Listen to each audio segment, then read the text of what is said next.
Shughuli za kawaida zimerejea huko Ol Kalou baada ya majuma kadhaa ya kampeni za kabla ya uchaguzi mdogo wa jana katika eneo bunge hilo. Kutangazwa kwa mshindi wa uchaguzi huo mdogo na Tume Huru ya Uchaguzi na Mipaka hapa nchini IEBC kuliadhimisha mwisho wa shughuli hiyo.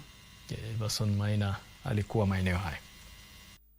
Sami Douglas Kamau Waweru of DCP 35,440. Saa chache baada ya Tume Huru ya Uchaguzi na Mipaka hapa nchini IEBC kumtangaza mshindi wa uchaguzi mdogo wa eneo bunge la Ol Kalou, maafisa wa usalama waliokuwa na sare rasmi na wengine bila, ambao walipelekwa mahali hapa kudumisha usalama wakati wa shughuli hiyo, wakianza kufumukana.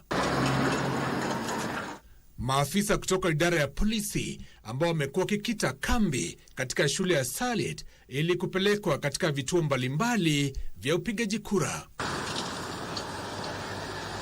Magari kadhaa ya kunyunyiza maji yaliyokuwa katika sehemu mbalimbali za Ol Kalou sasa yakiondoka kuelekea Nairobi.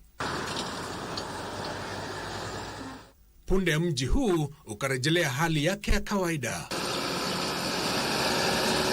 Biashara za aina mbalimbali pamoja na maduka zikifunguliwa.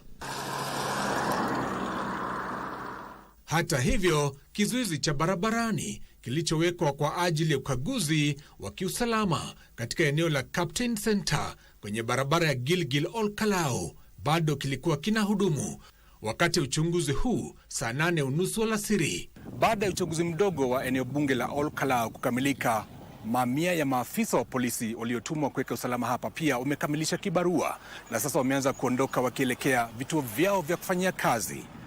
Everson Maina, Darubini, Ol Kalou katika kaunti ya Nyandarua.